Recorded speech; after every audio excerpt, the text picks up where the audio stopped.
Merci, bonsoir à toutes et à tous. Et merci à l'association de m'avoir fait cette proposition. C'est une association dont l'enjeu est de mettre en scène, de faire vivre cette idée de l'intergénération. Je vais donc m'interroger avec vous sur cette dynamique de l'intergénération, cette question d'intergénération dans la société où nous vivons aujourd'hui, dans le monde où nous vivons, et en même temps en l'articulant à l'enjeu très concret qui est celui de l'association, qui consiste à faire se rencontrer des intérêts particuliers.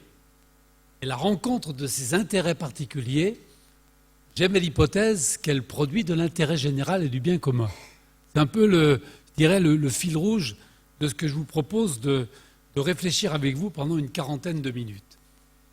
Je pars du... Alors, tout le monde ne me connaît pas, je suis historien de formation, j'ai longtemps enseigné dans la maison et je donne aujourd'hui des conférences dans le cadre de l'UNIVA, conférences sur l'actualité.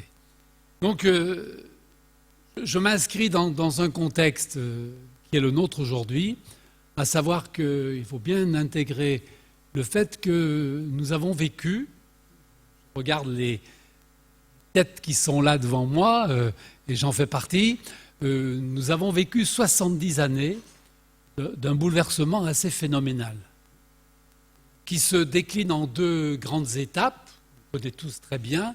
Il y a eu cette formidable époque des 30 Glorieuses, de l'entrée dans la société de consommation, la consommation de masse, avec tout ce que ça a produit déjà de bouleversements dans les habitudes, les traditions, les manières de vivre, de se construire des repères. Et ça s'est doublé d'une quarantaine d'années, c'est le temps que nous vivons, d'un monde de crise, de mutation, sur fond de globalisation des affaires du monde, et ce qui est la nouvelle donne et qui va être notre problème, ce qu'on appelle la crise environnementale, la crise écologique. Ces 70 années de bouleversement ont transformé radicalement le monde dans lequel nous vivons. De plus en plus de gens parlent aujourd'hui de mutation anthropologique, et que c'est bien la question du rapport de la personne au monde dans lequel il vit qui change en profondeur. On ne reviendra pas à avant, pas imaginer de regarder dans le rétroviseur et de se dire si on pouvait revenir à comme c'était avant. Ça, c'est même pas la peine d'y penser, d'abord parce qu'en plus, ça ne marcherait pas.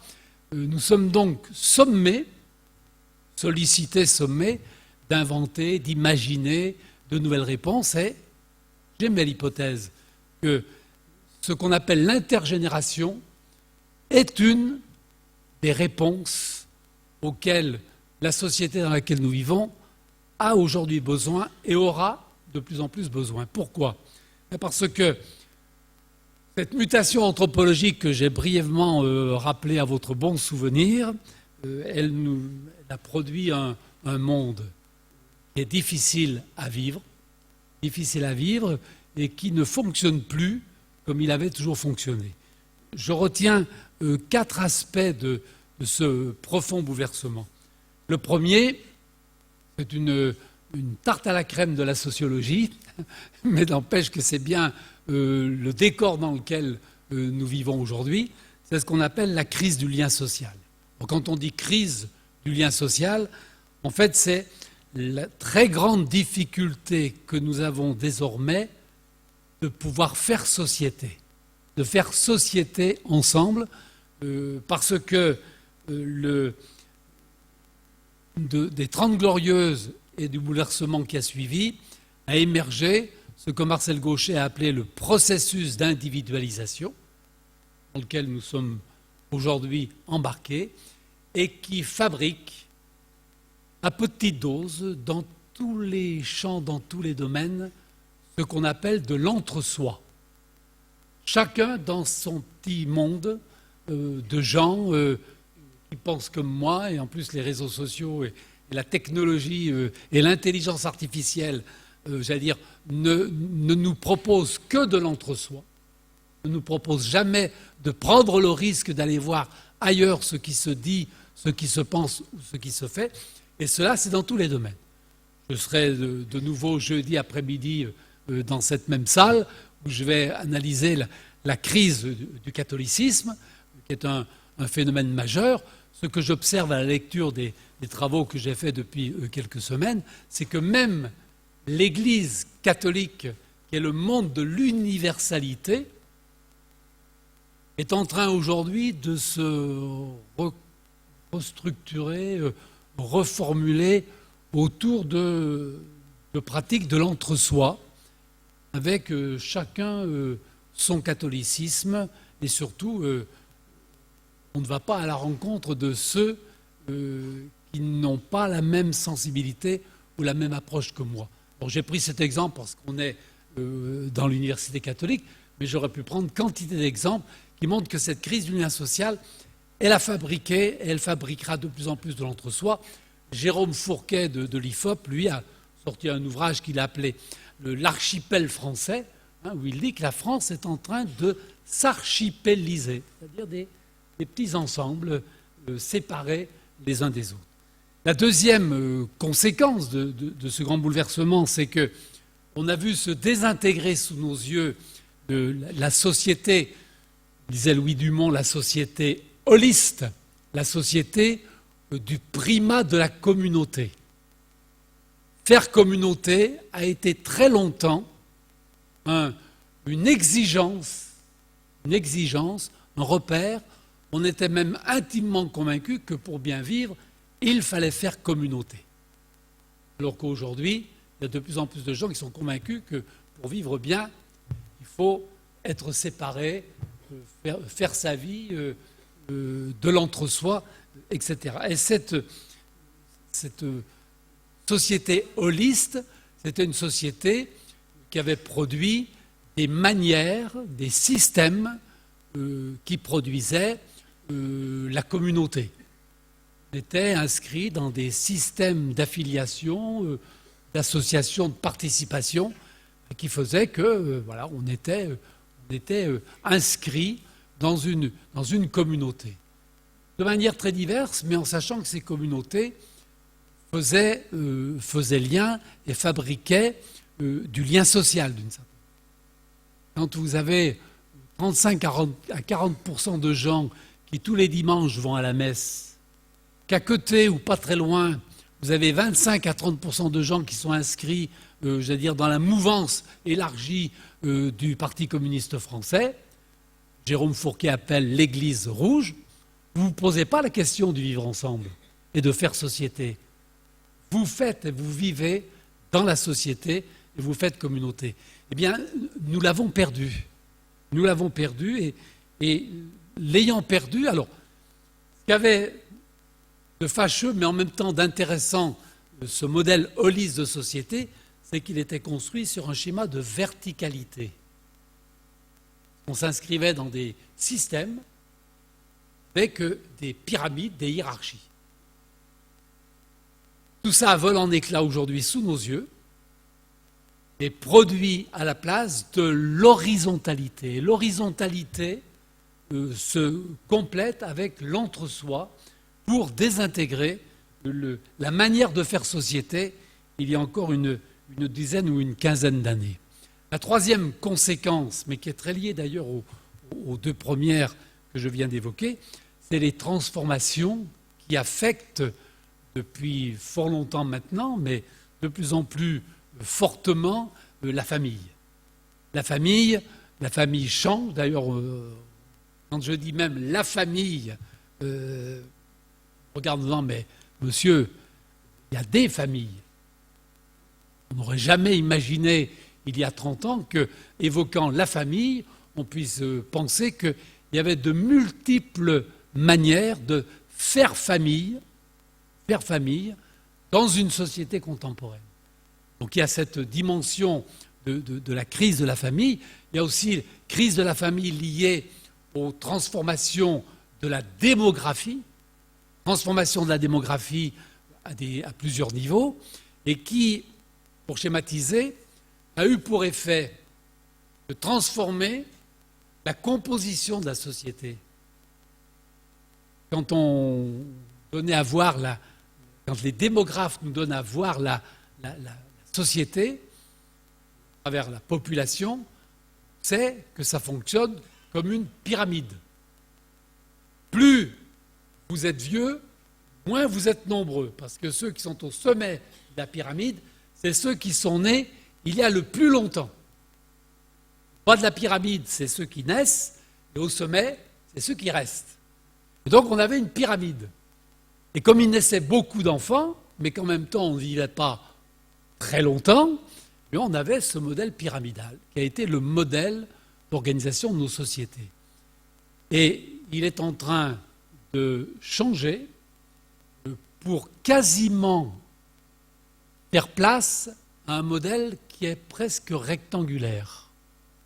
Dire que, alors bien sûr, il n'y a pas encore d'immortalité, mais bon, il y a de plus en plus de gens qui vivent de plus en plus longtemps, et il y aura de plus en plus de gens qui vivront de plus en plus longtemps, avec, c'est vrai, il faut faire avec des sociétés où les naissances se sont réduites de manière relativement importante. Il y a même des pays où on est dans une logique de renversement de la pyramide. C'est-à-dire qu'il y a de moins en moins de naissances, de plus en plus de gens qui vivent vieux, et ça produit des sociétés de plus en plus vieilles. Des pays comme l'Italie, comme la Pologne, sont des pays dont la pyramide est en train de se renverser. Ça a pour effet d'abord, et on ne l'a pas encore véritablement intégré, on est confronté au problème du vieillissement, de toutes ces questions-là, mais elles sont en devenir, On voit bien, je veux dire, on continue de penser notre rapport au travail comme si on était en 1950, au début des mutations que j'ai évoquées. On continue de penser à la retraite comme si on avait l'espérance de vie de 1950 qui était aux alentours de 60-65 ans.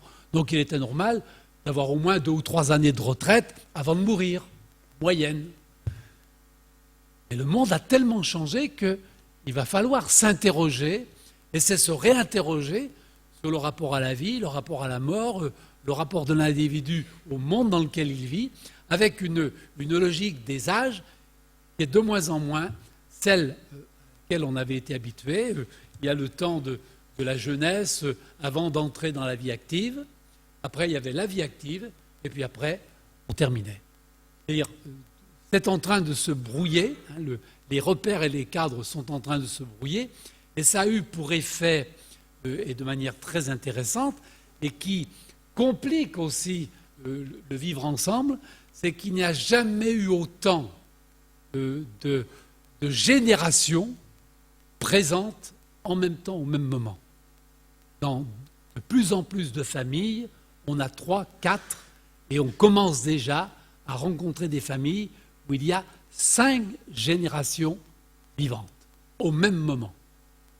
Et ce phénomène va aller en s'amplifiant, ce qui pose effectivement le problème de l'intergénération, différemment de ce qu'il était autrefois quand il y avait finalement 3 générations, ceux qui étaient jeunes, qui étaient petits et qui allaient à l'école jusqu'à l'université, ceux qui étaient grands qui travaillaient, puis ceux qui étaient vieux qui avaient droit à se reposer en prenant leur retraite.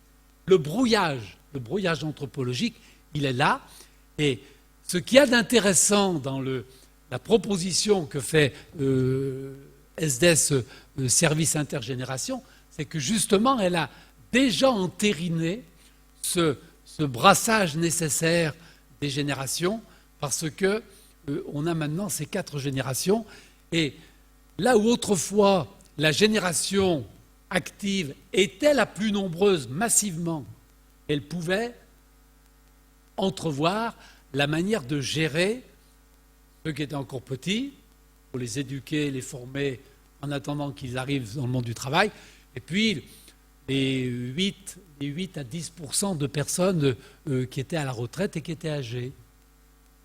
Tant qu'on a un système comme celui-là, on peut continuer d'imaginer l'avenir sur les modèles qui étaient les nôtres. Et ça n'est plus du tout cela.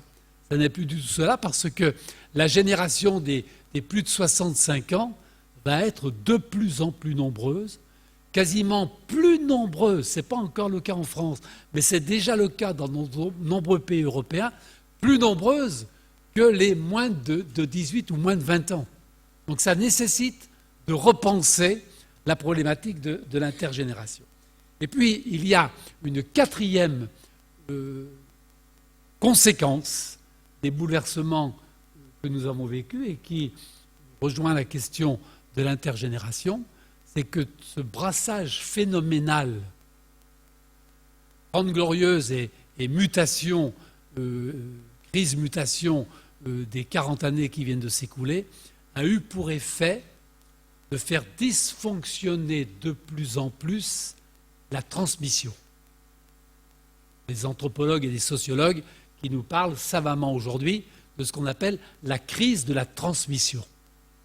De plus en plus de difficultés à transmettre à ses enfants ou à ses petits-enfants ce à quoi l'on croit, ne serait-ce que ce à quoi l'on croit, comment on voit la vie, ce qui nous motive, nous mobilise. Alors,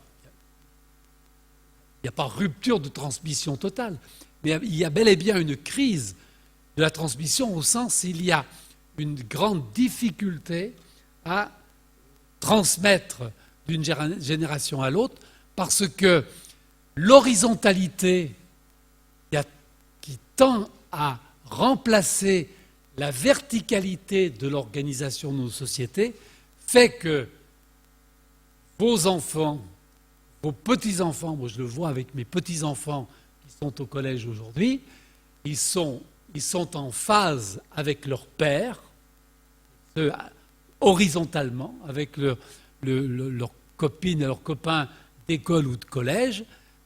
C'est devenu plus difficile de transmettre sur la logique verticale. Et quand on lit certaines études, on apprend que les toutes jeunes générations aujourd'hui passent plus de temps sur une année devant les écrans qu'à l'école et dans les discussions en famille.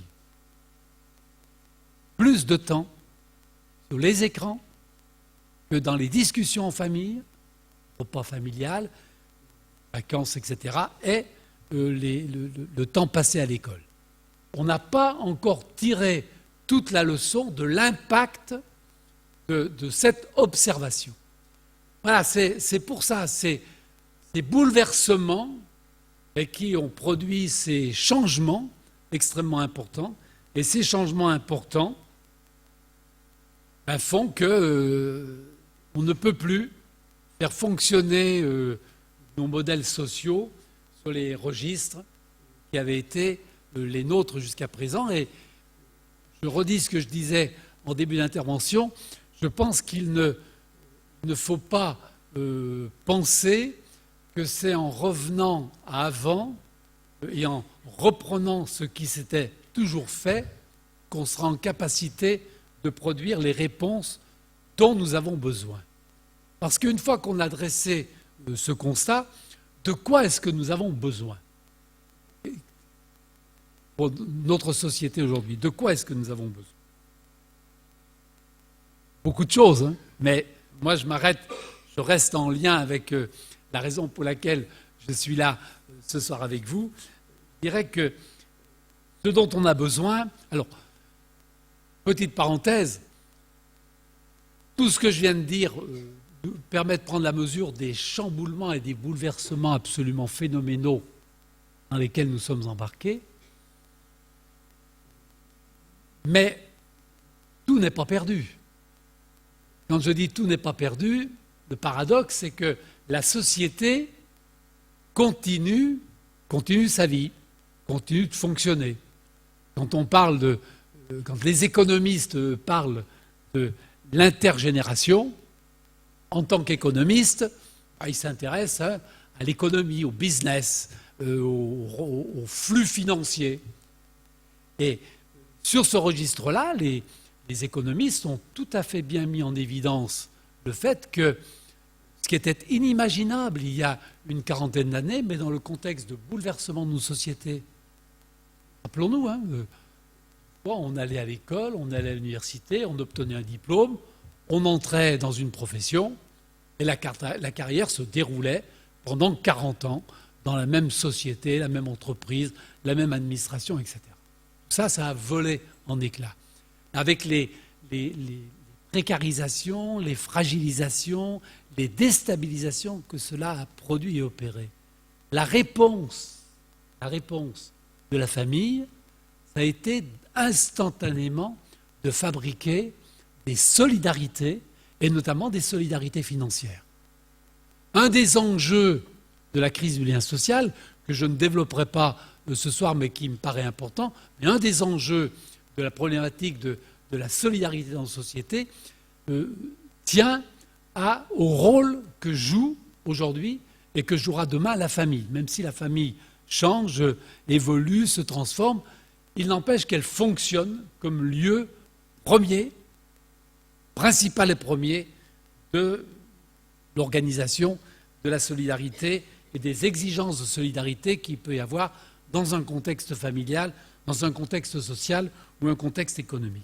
Mais si on globalise un peu et qu'on essaye de répondre à la question de quoi est-ce qu'on a besoin dans un tel monde en bouleversement, je dirais que c'est un peu la réponse au point que j'ai évoqué, mais moi j'en ai retenu 3 qui me paraissent importants, c'est comment est-ce qu'on va être en capacité ou pas de faire société.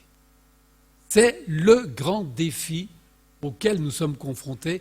Comment fabriquer du lien social, comment faire société, comment mieux vivre ensemble. Si on veut échapper à l'entre-soi. Parce qu'à partir du moment où on se laisse embarquer dans l'entre-soi, comme je lis beaucoup, j'ai toujours des tas de choses dans la tête que je pourrais vous raconter, mais je l'ai encore lu ce matin, mais je travaille sur cette question de l'entre-soi, justement, et du vivre ensemble. Et un des sociologues qui produisait un texte que je lisais faisait référence au discours qu'avait prononcé l'ancien ministre de l'Intérieur, que nous connaissons bien dans notre bonne ville de Lyon, n'est-ce pas, monsieur Gérard Collomb, quand il a fait son discours de départ. De quoi est-ce qu'il a parlé? Il a parlé d'une société où on ne se fait pas encore face à face, mais où on est de plus en plus côte à côte. Et le côte à côte, c'est-à-dire l'entre-soi, à un moment donné, peut produire du face à face. Et donc de la confrontation. Donc c'est un impératif que de penser, d'imaginer et de réfléchir à comment on va pouvoir ou pas renforcer ce lien social, faire vivre ensemble les gens, produire du lien social qui va nécessiter d'imaginer, de repenser ce vivre ensemble, parce que, encore une fois, ce n'est pas les catégories dans lesquelles nous étions qui pourront fonctionner dans les années qui viennent. Donc il y a un premier enjeu pour répondre à cette question, de quoi avons-nous besoin? Deuxième élément pour répondre à cette question, de quoi avons-nous besoin? C'est que si on dit nous avons besoin de faire société, donc sortir de l'entre-soi, bien il faut travailler personnellement et à plusieurs, travailler à prendre des risques et à risquer d'imaginer, d'inventer, d'innover, le risque de l'innovation pour justement repenser le vivre ensemble. C'est là que j'introduis, moi, ce qui me paraît déterminant pour aujourd'hui et pour demain, c'est que la pratique de l'intergénération est une innovation. C'est une innovation. Parce que on Bien sûr que tout le monde fait de l'intergénération comme M. Jourdain faisait de la prose. Parce que on a tous des enfants, des petits-enfants, des parents et pour certains des grands-parents. Et voilà, au quotidien. Mais ça, c'est dans la famille, c'est classique, c'est acté, c'est traditionnel, c'est naturel, c'est normal. Mais quand on dit intergénération, c'est comment cette problématique de l'intergénération peut justement nous aider, nous inviter à sortir de l'entre-soi pour justement fabriquer du partage, fabriquer de l'échange, de la rencontre. Et c'est aussi une certaine manière de prenant ce risque de sortir de chez soi, c'est prendre le risque de sortir de son train-train quotidien. Et quand on dit, donc voilà, je prends le risque. Et comme c'est l'ESDES intergénération, il y a donc là des personnes qui font cette expérience d'accueillir chez elles une étudiante ou un étudiant. C'est une prise de risque. C'est une prise de risque, mais cette prise de risque, elle est le déclencheur de quantité de choses de toutes sortes et de toutes natures, dont je vais rappeler dans un moment les dimensions fondamentales, mais qui sont effectivement extrêmement favorisantes pour les individus. J'ai dû entendre plutôt à la télévision un médecin qui dernièrement, face aux questions qui commencent à se poser dans des sociétés où il y a de plus en plus de personnes du grand âge, se pose des questions de la maladie d'Alzheimer, de la démence sénile, etc., etc. Et donc il y a un médecin de prévention, etc. Et il disait, mais si on veut travailler à s'entretenir sur la longue durée, il disait, il n'y a pas meilleur outil, il n'y a pas meilleure méthode que de sortir. C'est pour ça que j'ai utilisé dans mon plan le train-train quotidien. Il disait, il faut sortir de ses habitudes, sortir de son train-train, de ce qu'on fait tout le temps, toujours, de la même manière, au même moment, au même endroit, etc. Et ça, j'allais dire, c'est possible à partir du moment où on prend le risque. On prend le risque de la rencontre. Le risque de la rencontre qui va produire de l'échange et qui, d'une certaine manière, va provoquer du partage et va fabriquer et produire une sortie de l'entre-soi pour aller à la rencontre de quelqu'un qui n'est pas de mon monde au départ, mais que je vais rencontrer. Troisième élément que je voulais évoquer dans ce dont nous avons besoin, c'est qu'il va bien falloir aller au-delà. Quand je dis l'intergénérationnel, c'est que fort probablement cet intergénérationnel, il est au cœur, on l'a oublié, on l'a complètement oublié, mais l'intergénérationnel, il est au cœur de notre modèle de solidarité. Quand on a pensé la solidarité, quand Léon Bourgeois, le grand républicain de la Troisième République, pense l'idée de solidarité, et qu'ils vont la penser quand ils vont imaginer en 1904 les premières retraites ouvrières et paysannes, loi d'avril 1904, sur quoi ils vont la fonder, cette solidarité? Ils vont la fonder entre ceux qui travaillent et ceux qui ont travaillé mais ne vont plus travailler parce qu'ils sont vieux, parce qu'ils sont malades, parce qu'ils sont âgés, etc. Et ça a été ce qu'on appelle chez nous les retraites par répartition. Répartition, c'est en fait les gens qui travaillent, qui financent la retraite de ceux qui sont à la retraite. Dans l'espérance où eux-mêmes, quand le jour où ils seront à la retraite, ceux qui viendront seront suffisamment nombreux pour travailler afin de faire en sorte que les caisses ne soient pas vides. on a pensé notre modèle de protection sociale, il est historiquement, anthropologiquement et philosophiquement un modèle intergénérationnel. Et comme on ne sait plus très bien où nous habitons, avec les crises qui nous tombent dessus, les problèmes, la dette, le déséquilibre des caisses de retraite, etc., comme on ne sait plus où on en est, on a perdu complètement de vue cette dimension intergénérationnelle. Quand j'entendais, là, au moment du grand mouvement social qui a agité le pays entre le mois de novembre et aujourd'hui, j'entendais des personnes qui disaient « Mais moi, j'ai travaillé toute ma vie, j'ai cotisé, et donc, en gros, c'est pour moi. » J'avais envie de dire à cette personne « Non, monsieur. » C'est-à-dire, quand vous avez travaillé, vous avez payé la retraite de ceux qui, à ce moment-là, étaient à la retraite. Et vous, aujourd'hui, votre retraite, comme beaucoup parmi vous ici et comme moi, nous avons une retraite parce que, justement, il y a des gens qui travaillent. Le fondement est l'intergénération. Et on devrait le repenser, le reconstruire, l'amplifier et amplifier l'expérience, l'exercice de l'intergénération. C'est-à-dire, on reconstruira nos modèles de solidarité en démultipliant cet exercice de l'intergénération qui en a été au fondement. Et donc, surveille en même temps la montre.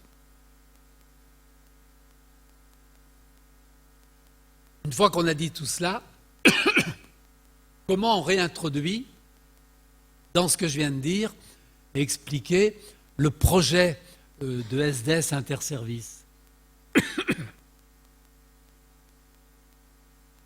Je ne sais pas si ceux qui l'ont pensé y ont pensé, mais quand ils ont pensé cette idée de mettre ensemble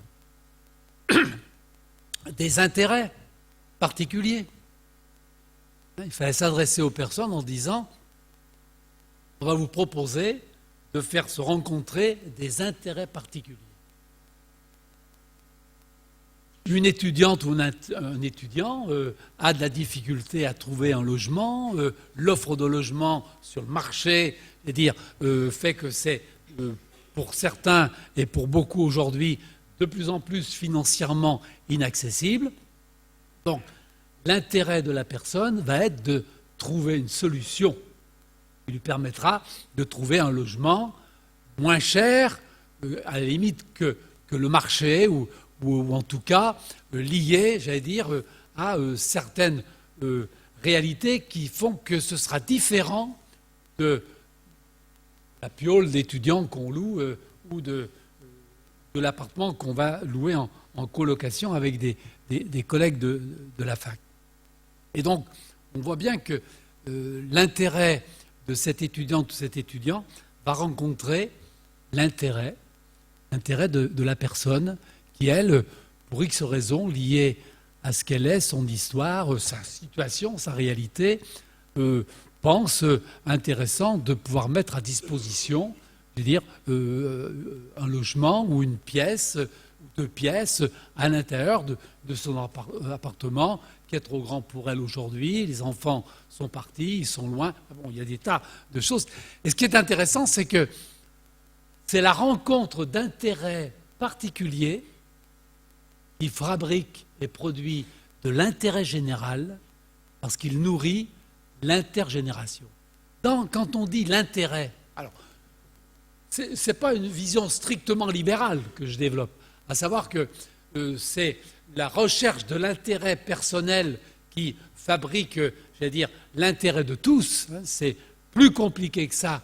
Ça va au-delà de l'enjeu libéral parce que du point de vue de l'économie libérale, ça ne fonctionne pas aussi bien que le prétendaient les théoriciens.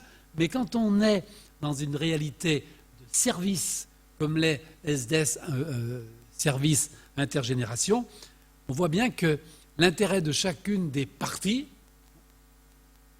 trouve à se nourrir d'une certaine manière mutuellement.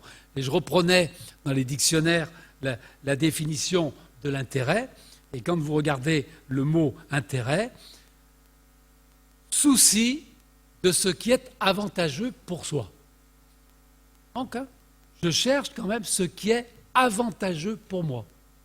Il y a cette dimension dans l'intérêt, souci de ce qui est avantageux pour moi. Deuxième définition possible qu'on trouve dans d'autres cas de figure, c'est attention bienveillante que l'on porte à quelqu'un. Attention bienveillante que l'on porte à quelqu'un. Et la troisième dimension, définition de l'intérêt, c'est le sentiment de curiosité à l'égard de quelque chose ou de quelqu'un.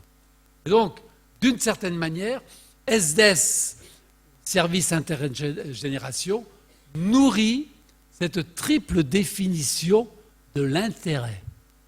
Et vous recherchez, et il est tout à fait bien, louable, nécessaire, de rechercher son intérêt, ce qui est avantageux pour soi, et en même temps de penser que cette recherche de l'intérêt pour soi, dans une proposition associative, va nourrir ce que j'appelle par ailleurs l'intérêt général. C'est un des paradoxes de cette innovation, et je pense que ce serait intéressant de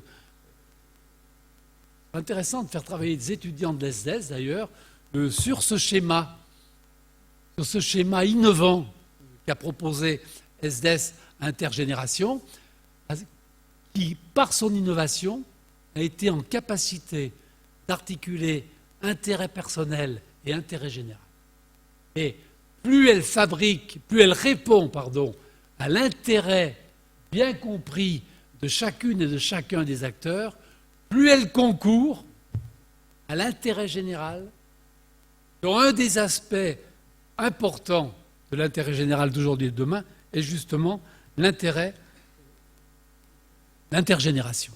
Donc c'est une manière de lutter contre l'entre-soi et qui montre que, d'une certaine manière, l'intérêt personnel de l'étudiant qui cherche à se loger va trouver, l'intérêt personnel de la personne qui va l'accueillir, parce que ça va lui permettre de mieux vivre, parce que ça lui fera un complément de revenu, et en même temps, ça va lui permettre de vivre mieux, parce qu'elle aura de la jeunesse. La jeunesse.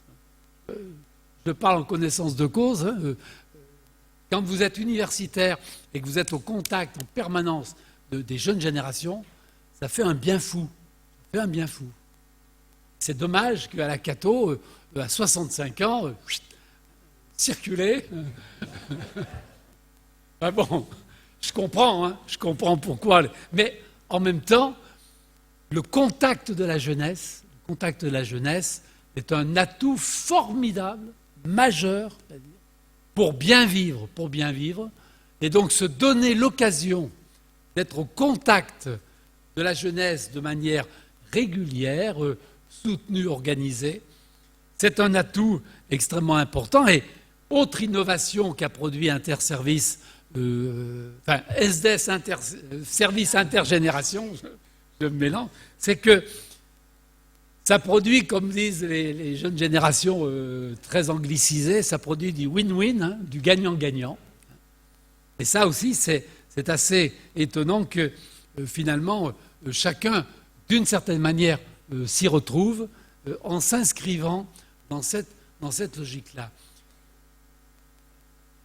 Un des enjeux, je pense qu'on va avoir une surprise dans un instant, mais un des enjeux importants, c'est qu'une fois qu'on a dit que ce qui se fait là est formidable, et non seulement formidable pour les personnes qui en sont les bénéficiaires, ça serait encore mieux si cette expérience se développait, parce qu'on voit bien que plus elle se développera, plus elle s'inscrira dans les réponses globales dont notre société a besoin, c'est-à-dire sortir de l'entre-soi dans lequel on a une fâcheuse tendance à s'enfermer de plus en plus, et cette sortie de l'entre-soi s'inscrit dans cette capacité que l'on aura ou pas de faire société, et de faire société autrement que dans ce qu'on appelle aujourd'hui le communautarisme, c'est-à-dire oui, ce qui est une manière anthropologique de parler de l'entre-soi. On n'est bien qu'avec des gens qui sont comme moi, qui pensent comme moi, qui font comme moi, etc., etc. Et là, je crois que l'association, cette initiative qui a maintenant 15 ans, est une initiative extrêmement innovante et, à mon avis, tout à fait en phase avec un des enjeux majeurs qui est le nôtre, à savoir produire du vivre ensemble. Et le vivre ensemble, c'est entre autres la dimension intergénérationnelle. Voilà, je n'en dis pas plus.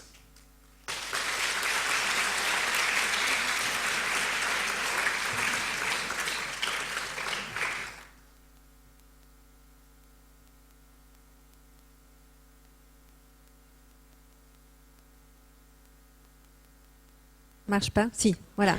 Si vous avez des questions, on va faire circuler le micro. Je voulais vous demander, il y a une expression qui m'a interpellée quand vous avez dit « faire famille ». Qu'est-ce que ça veut dire pour vous? Faire communauté, faire famille, vous avez dit tout à l'heure. Qu'est-ce que vous voulez dire par là? J'ai dit faire famille à un moment donné. Oui. C'est une surprise. Et vous avez dit aussi faire communauté, ça se comprend plus, mais faire famille, moi ça m'a interpellée. Ce serait intéressant d'analyser. Ce serait intéressant d'analyser pourquoi j'ai dit faire famille. Alors, au moment où je pense faire société, je dis faire famille. Donc, si j'ai dit faire famille au moment où j'aurais peut-être voulu dire faire société, c'est fort probablement parce que pour moi, la famille revêt une importance particulière dans le faire société. Alors, c'est le deuxième d'une fratrie de 10 qui vous parle. Donc, bravo. Non seulement je sais ce que c'est que la famille, mais en plus la famille nombreuse. Et sans doute que la famille est pour moi une manière de s'inscrire dans le vivre ensemble qui a été déterminante. Donc c'est sans doute pour cela que j'ai noué les deux, faire société et faire famille, sans doute dans mon inconscient, quelque chose qui s'est dit et que je pensais, et qui était de dire que dans le faire société, la famille reste pour moi sans doute l'enjeu déterminant. Et pas que pour le faire société, la famille, dans tous les champs du vivre ensemble, dans tous les enjeux qui sont les nôtres aujourd'hui, nous savons que la famille est quelque chose d'absolument déterminant et joue un rôle majeur dans la transmission, dans l'éducation des enfants, dans des tas de domaines. La famille est absolument incontournable.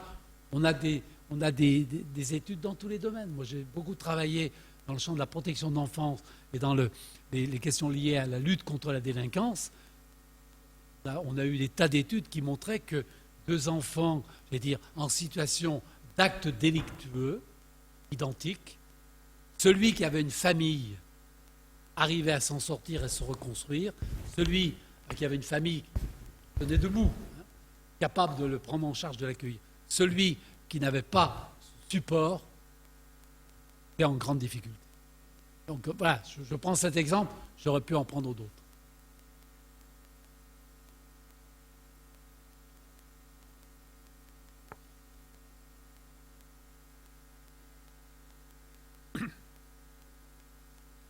Oui, bonjour, vous avez parlé faire communauté a disparu. Au contraire, maintenant, il y a de plus en plus de communautés qui ne supportent pas l'autre communauté. Vous parlez de faire communauté a disparu. Je pense que c'est un peu le problème inverse aujourd'hui. Quand je dis faire communauté, c'est en fait faire société. C'est société au sens de cette capacité que l'on aura ou pas de vivre ensemble. Quand j'entends pas faire communauté au sens communautariste du terme, c'est-à-dire communauté fermée. Moi, je pense une communauté ouverte. Il y a de plus en plus de communautés Tout à fait. Quand autrefois, j'allais dire, les gens allaient à la messe le dimanche, sur les bancs de l'église, toutes les expressions de la société étaient là. Les patrons, les ouvriers, les paysans, les commerçants, les jeunes, les vieux, et tout le monde allait à la messe, et ça produisait, ça fabriquait de la rencontre, du lien.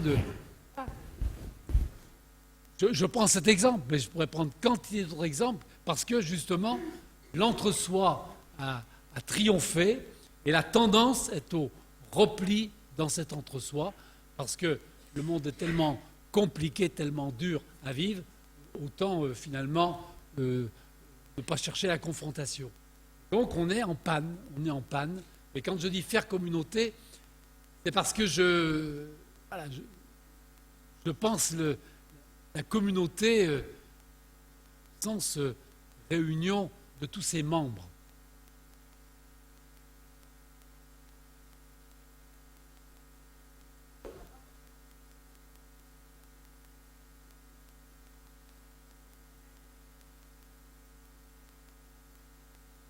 Donc on arrive à accepter des choses inacceptables parce qu'on n'ose pas faire contestation.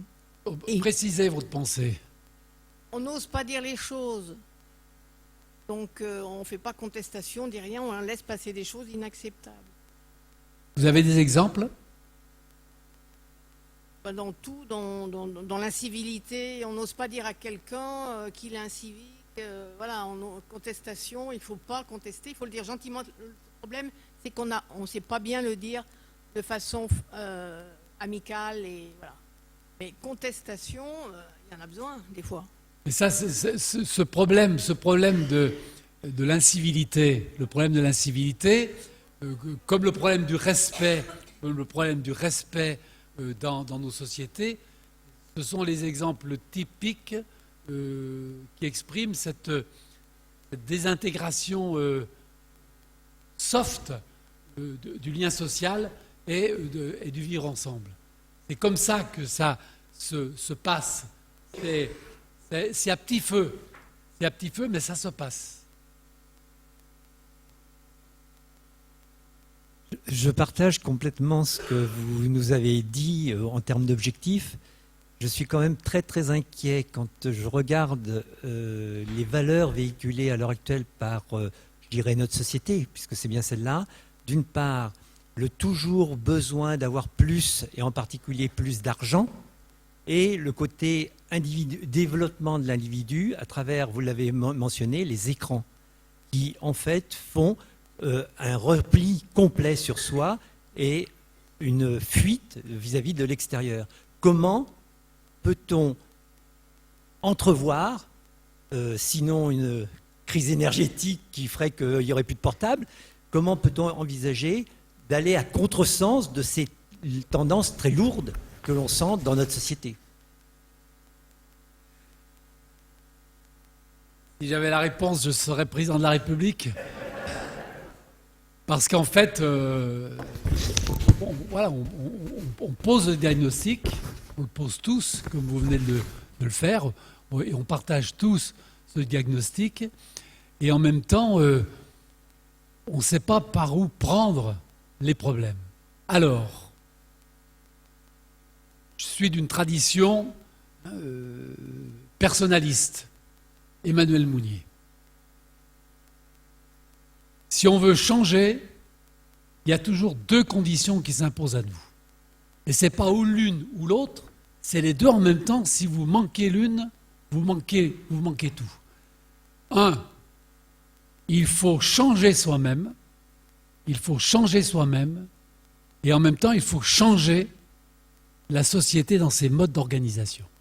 Là, c'est au fondement de la pensée d'Emmanuel Mounier, qui a nourri d'ailleurs le catholicisme social, le personnalisme, mais aussi le catholicisme social. Il faut changer soi-même et en même temps changer les conditions d'organisation de la société. Et là encore, c'est pour ça que je dis que, alors après, on fait des choses et on retrouve la raison pour laquelle on est là ce soir ensemble, c'est qu'il y a une association qui a eu cette idée que justement, pour faire se conjuguer les intérêts. Parce qu'on a une société où ce qui est avantageux pour moi, qu'est-ce qui est avantageux pour moi? Donc, on est parti non pas de grandes idées philosophico-catho, etc. Non, non.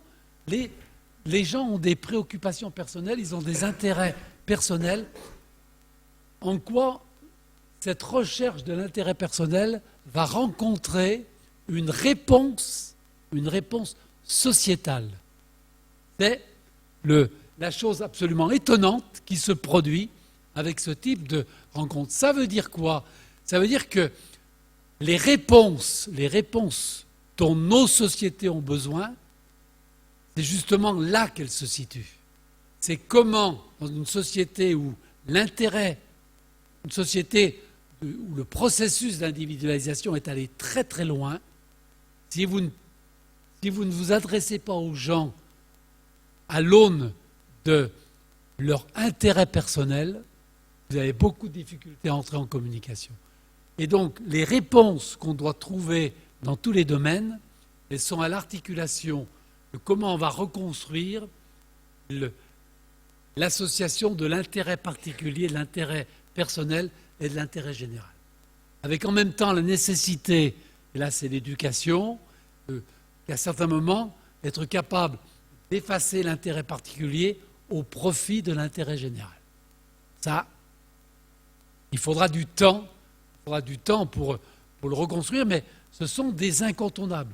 Si on veut faire société, certes, il faut partir de l'intérêt de chacun, mais en même temps, l'intérêt de chacun doit accepter, à certains moments, de s'effacer devant ce que nous avons l'habitude d'appeler l'intérêt général.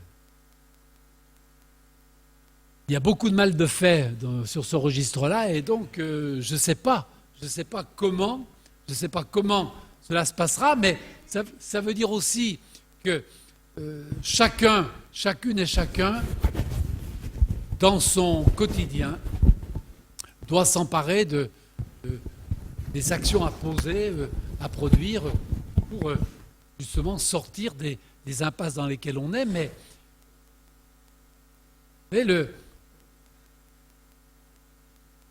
le capitalisme libéral, il émerge et s'impose dans notre société, et donc il va faire que l'argent va avoir de plus en plus de place dans notre société.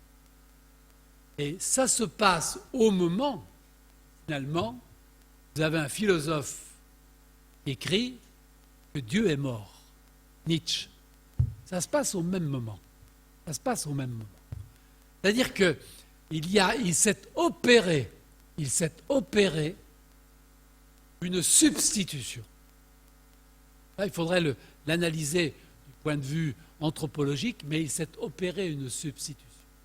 Et qui explique pourquoi, quand je viens de terminer la lecture d'un ouvrage qui s'appelle La gauche du Christ, qui raconte toute l'histoire de ceux qu'on a appelés les cathos de gauche, les militants syndicaux engagés, etc. Et Denis Pelletier, qui est un historien, il raconte, il évoque la figure de Gabriel Matagrin, l'évêque Monseigneur Matagrin, qui revient du Concile Vatican II, complètement enthousiaste de ce qui vient de se passer dans le Concile. Et il est dans le train et il va en direction de Grenoble, où il va retrouver ses étudiantes et ses étudiants. Et là, il se dit, mais tout ce qu'on vient de se dire, nous, là-bas, à Rome, pendant le Concile, c'est devenu inaudible pour les jeunes générations. Donc nous sommes dans des sociétés où aujourd'hui, il est devenu extrêmement difficile de s'adresser aux jeunes générations dans des tas de domaines, parce que ça ne communique plus, ça ne passe plus, les mots pour le dire ne sont plus là, les jeunes générations sont ailleurs, elles sont ailleurs. Et tout ça, j'allais dire, va exiger de nous de repenser les choses, de se réorganiser. Et je reviens à l'intergénération. Si l'ESDES intergénération produit cette rencontre, ce serait, alors c'est bien de le dire, bravo, ça le fait, on le développe, ce serait intéressant, je suis en train de vous donner du travail, mais ce serait intéressant que vous fassiez des enquêtes. Il y a suffisamment d'universitaires dans cette maison, de chercheurs en tout domaine, qui pourraient faire des enquêtes auprès des bénéficiaires.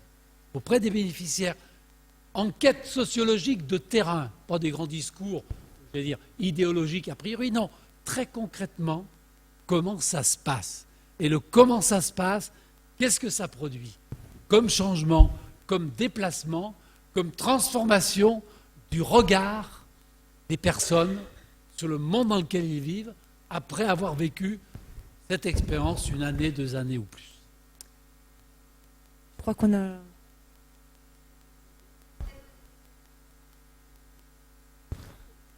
J'imagine que merci, un grand merci à François Boursier, parce qu'on pourrait parler des heures de la famille, de la solidarité, de l'intérêt personnel, de l'entre-soi.